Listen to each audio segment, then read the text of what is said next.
drive. Tatum the finish. It is banner 18. The mission commanded is mission accomplished. What's up, everyone? This is Noa Dalzell, and I'm here at TD Garden after the Celtics 127-102 blowout win over the Knicks to keep their season alive. One of my favorite games that I've ever watched in this building. Thought the crowd was incredible. The energy with the players was incredible. And to respond the way that they did with their backs against the wall, with, the announcement that just yesterday Jayson Tatum underwent a season-ending Achilles surgery. Obviously devastating news for him, for his friends, for his teammates, for the organization. And I think they kind of channeled that and had one of their most inspiring performances yet with this group. Blowout performance, lots to love, lots to be encouraged by. I am going back to 4 encouraging things, which I couldn't do after game 4. It did not feel appropriate after the loss, and more importantly, after the loss of their franchise cornerstone. But we're back in action, back in business. I will chat through 4 things, and then also I'll share why I think I'm going to be back sitting here for game 7. My faith in this team is a lot higher than it was a couple of games ago, despite the fact that obviously circumstances have changed. They don't really have pressure on them anymore. Jayson Tatum's done. They were trailing 3-1 in the series. Nobody would have picked them to win at that point. I think game 4 kind of changed everything about this team. Everybody started talking about the offseason and offseason moves and trades and all of that. And here we are, just a couple nights after that. And I suddenly have a little bit of a different perspective. And so I'll start at the top. First thing that I think was just awesome about this game was the way that Jaylen Brown approached it. He has had opportunities over the years that I think mostly about the Eastern Conference semifinals in 2023. Sorry, the Eastern Conference finals in 2023 against Miami. And that game 7, first couple plays of the game, Jayson Tatum goes down, sprains his ankle, and he's basically a shell of himself the rest of the way. And Jaylen had one of the worst games of his career. He said it as so, after the game. He said, I let the city down, and it fueled him to come back in the following year, wins finals MVP and kind of redeems himself.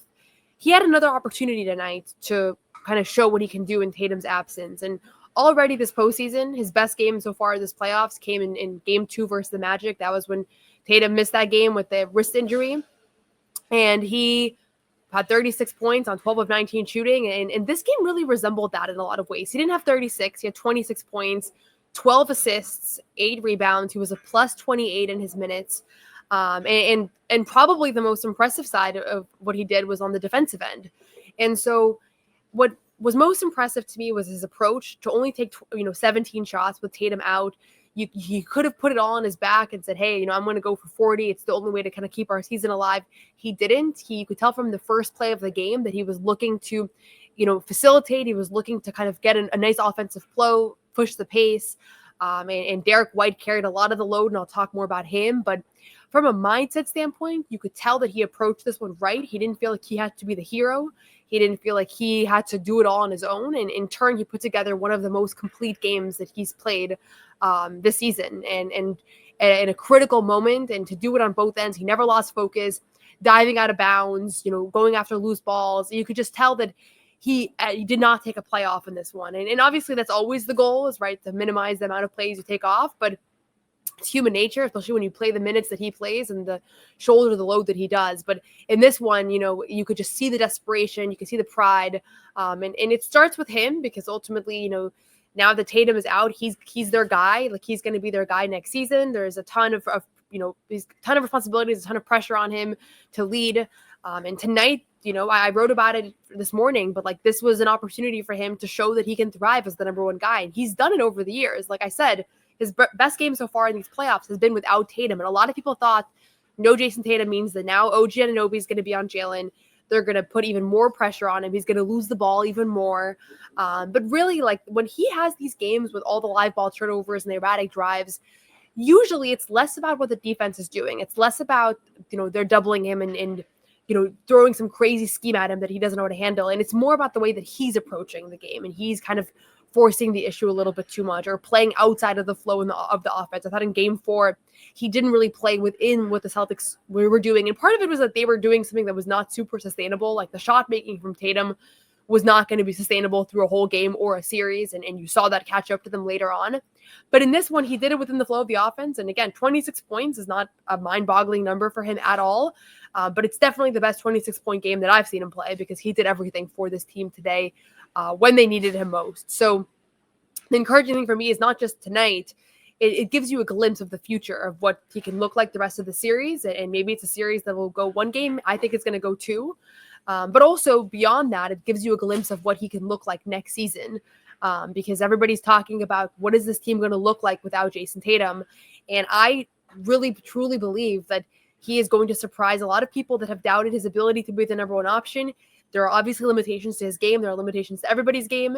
He's going to have lows. There's going to be tough moments when he kind of deals with all the pressures that come with being the number one guy that opposing teams scheme for. But I also think that he's going to surprise a lot of people because he's a guy that steps up in big moments. We've seen that time and again. And, when he doesn't, when he plays at his own pace within this kind of flow state, I love watching it because it's so obvious. You can tell right away, is he in flow state or not? You don't always have that with players. With him, it's really evident just as a spectator. And in this game, he had it. And I think you're going to see him find a rhythm and find a flow as the number one guy for this team, both in this series and next year as well, because it does look like most likely Tatum is going to miss the entirety of next season. His dad today, per Mark Spears at ESPN, placed an 8 to 9 month timeline on him, which would mean that he'd come back a little bit before that. And it's sometime next season, but I've spoken to surgeons, everybody's talking to Achilles experts, like there is a broad range here. So in any case, there's going to be a lot of load on him, and that's where things are going to have to start. Number two encouraging thing that I saw in this one is Derrick White. And obviously Derrick White is the guy that I think everybody has the least qualms with probably on this team. Just always kind of plays within himself, always kind of takes good shots and makes good things happen on both ends. I thought an underrated story was that he actually kind of struggled in game 4, especially on the defensive end. And some of that was just mismatches. Some of it was just, they just didn't have it as a group, and that usually is a little bit contagious. He comes out in this one, and it honestly kind of gave me chills. One, because I know how close of a friend he is to Tatum. They're one of the duos on this team that's very obvious to us in the media when we're in the locker room, when we're watching them post game, and just I think everybody knows that they're very close. And so you think from a human level, he sees his good friend go down with this just career-altering injury that everybody knows is one of the worst injuries that a player can suffer. And he comes in and he just is just incredible from the jump. And, 34 points for him, a 9 of 16 shooting, 7 of 13 from 3.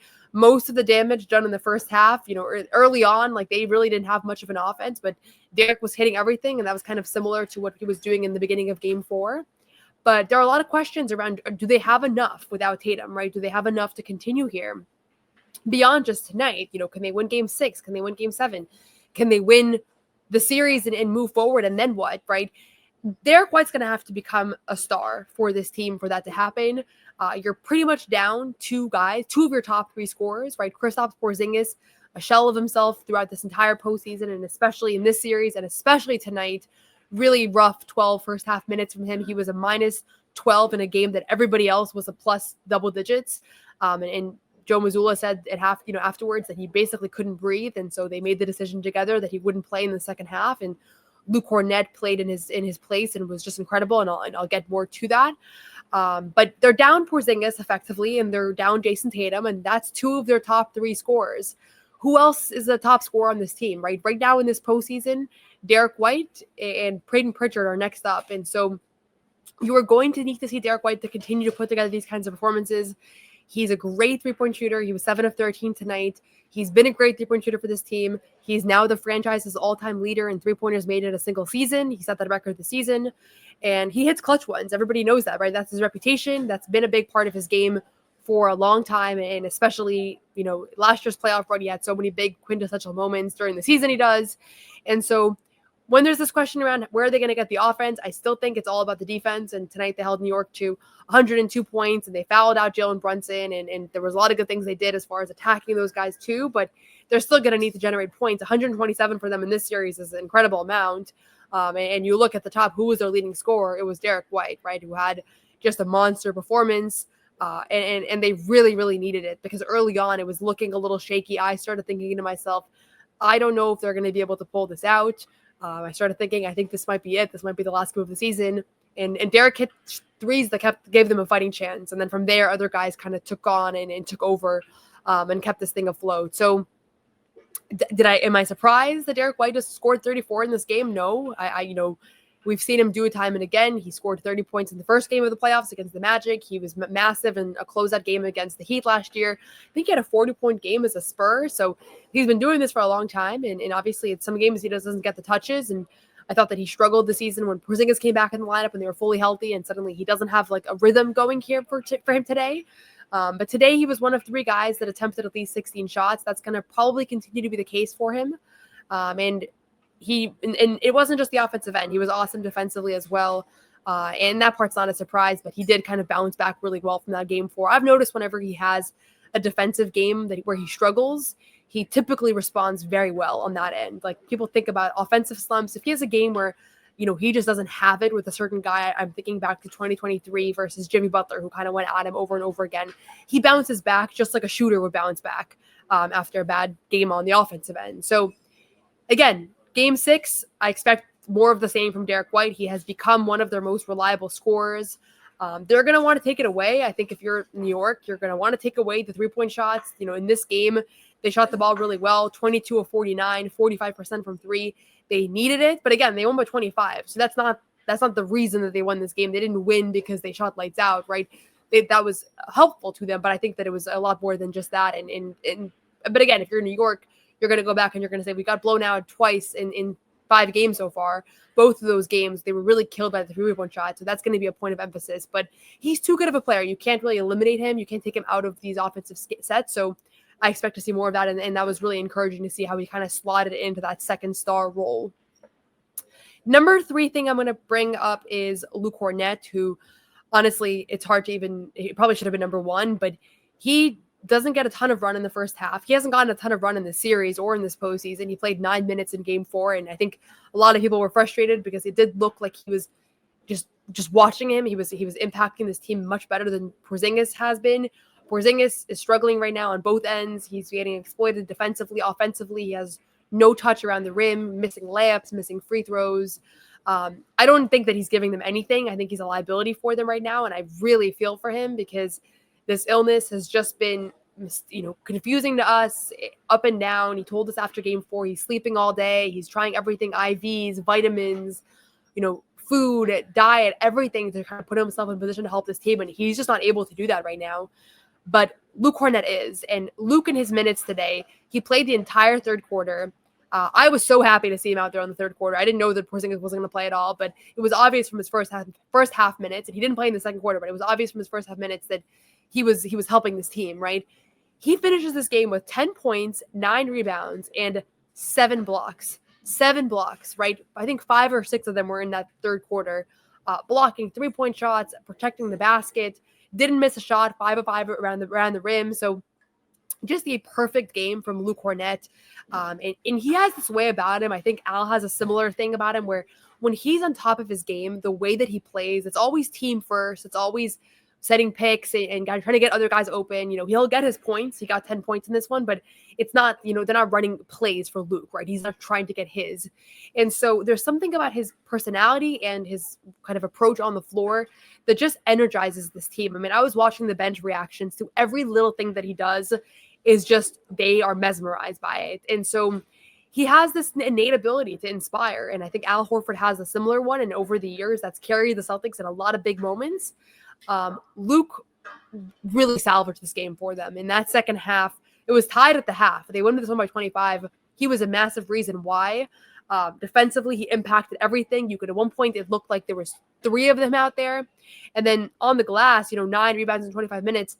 This was my biggest concern, honestly, entering this game was the rebounding, because they struggled massively on the glass in this series. There have been in critical moments, even the rebounds where they're able to secure rebounds, every one of them has been a battle, and that's just exhausting time and again, and it's not sustainable to always be out of position or to be hoping that it's long, or Pritchard's battling Karl Anthony Towns in the post for one. Like, there were a lot of tough moments in this series. And then you lose your best rebounder, right? Tatum is their best defensive rebounder. He has been for a long time. And now he's out, right? And so everybody had to step up on that end. You saw the load kind of throughout. Jaylen Brown with 8 rebounds. Drew Holiday with 7. But Luke was a monster on the glass, and was one of many things that he did really well in this game. Shout out to Peyton Pritchard, who had 3 offensive rebounds, Jaylen Brown, who had 2, Drew Holiday, who had 2, and Luke Kornet, who had 2. So that stuff is huge. You got to neutralize Mitchell Robinson, who was really good in this one as far as free throws go. He was able to play 23 minutes. He was perfect, 6 of 6 at the line. So that is something to watch. If he has some confidence there, that might change kind of Joe's approach to foul him, because that kind of, bit them in this one. I mean, it didn't have much of an impact, but it could have if this was a closer game. But just an incredible Luke Kornet performance. And he spoke after the game. You can watch his full interview on CLNS Media. Always very reflective. Kind of talked about his confidence as a shot blocker and just kind of what these last few days have been like. And you could see that he was playing with he looked like he was on fumes, and he looked very inspired. And there was a nice moment they showed on the Jumbotron afterwards that I posted on Twitter, where Al Horford kind of went up to Jaylen and pointed to him kind of like, you led us, and then went up to Luke and kind of did a similar gesture. And those 2 guys were really the heroes. Those 3 guys, the ones that I mentioned, Derrick White, Jaylen Brown, and Luke Kornet, were really the heroes in this game, and they needed heroes.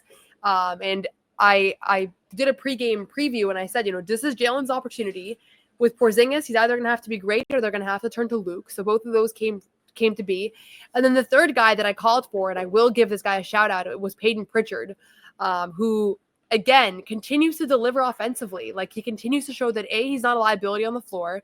He struggled a little bit early on here with his shot, but ultimately delivers 17 points, 5 rebounds, 3 assists, a steal, and hit some very timely threes. As I mentioned, 3 offensive rebounds. He was a plus 24 in this one.